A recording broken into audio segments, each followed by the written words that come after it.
Hello everyone, সবাই কেমন আছেন? আশা করছি ভালো আছেন। আমরাও ভালো আছি। আজ শুক্রবার আর সকাল এখন 6:30 বাজে। আমি সকালে উঠেই আগে বিছানাগুলো একটু গুছিয়ে নিচ্ছি। তারপর আরও এখনও বাড়ির সব কাজকর্ম রয়েছে।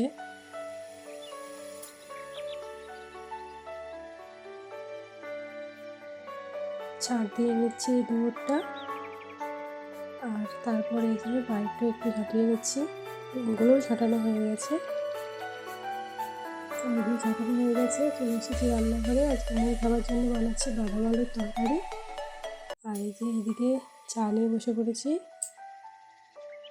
আজকে সকাল সকাল স্নান সেরে রয়েছি।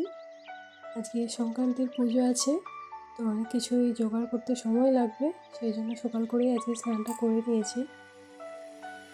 স্নান করে প্রথমে এদিকে মন্দিরটা আমি একটু পরিষ্কার করে দিচ্ছি,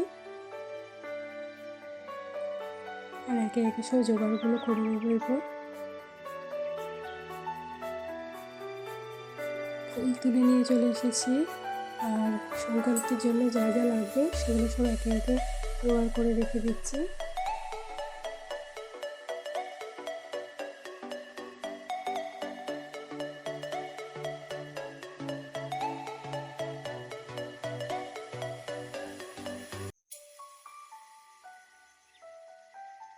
আর এইদিকে আমি ফলগুলো কেটে নিচ্ছি। আর আজ আবার সংক্রান্তির সাথে সাথে একাদশীও পড়েছে। সংক্রান্তিতে এমনিতে চিঁড়ের ভোগ হয়, কিন্তু আজ যেহেতু একাদশী, চিঁড়ে দেওয়া যাবে না, সেই জন্য সামান্য ফলই দেবো প্রসাদ হিসেবে। জোগাড় প্রায় হয়ে গেছে। এরপর আমি বাড়ির পুজোটা করে নেবো। তুলসী গাছে জল দিয়ে আমি বাড়ির পুজোটা শুরু করি। আর এই যে এদিকে আমার জোগাড়ও হয়ে গেছে, আর বাড়ির পুজোও হয়ে গেছে। পুজো করার পর আমি তুলসী মন্দিরে ধূপ দিই।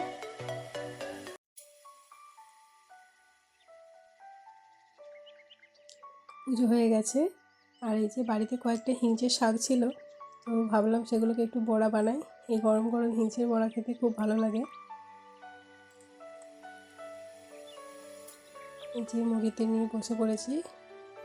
আর আজ রান্না হবে সয়াবিনের তরকারি, সেজন্য সয়াবিনটা ভিজিয়ে দিয়েছি। আর এদিকে আলুগুলো ভেজে নিচ্ছি। কয়েকটা সজনের ডাঁটাও ছিল, তো সেগুলো দিয়ে দিয়েছি তরকারিতে। আর হবে কুমড়ো ভাজা, তো কুমড়োটা একটু ভাপিয়ে নিয়েছি। এদিকে রান্না হয়েছে ডিমের বড়া, সয়াবিন আলুর তরকারি, কুমড়ো ভাজা আর আমের চাটনি। আর সন্ধ্যাবেলায় খুব ফুচকা খেতে ইচ্ছে করছিল, তো দেখলাম বাড়িতে কয়েকটা ফুচকাও রয়েছে, তো ভাবলাম সেগুলো তাহলে ভেজে ফেলি। তো এদিকে আমি ফুচকাগুলো ভাজছি, আর মা ওইদিকে তেঁতুল জলটা রেডি করছে।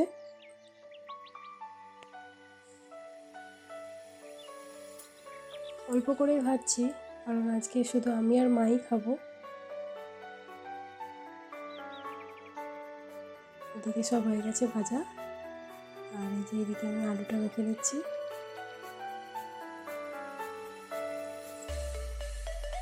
এই যে তেঁতুল জল, সব কিছু রেডি।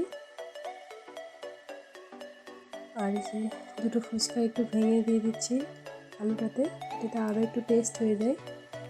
ফুচকার সামনে দেখে আমার তো আর তর্স হয়েছে না। আজকের ভিডিওটা এই পর্যন্তই। ভালো লাগলে একটা লাইক করবেন। দেখা হচ্ছে পরের ভিডিওতে।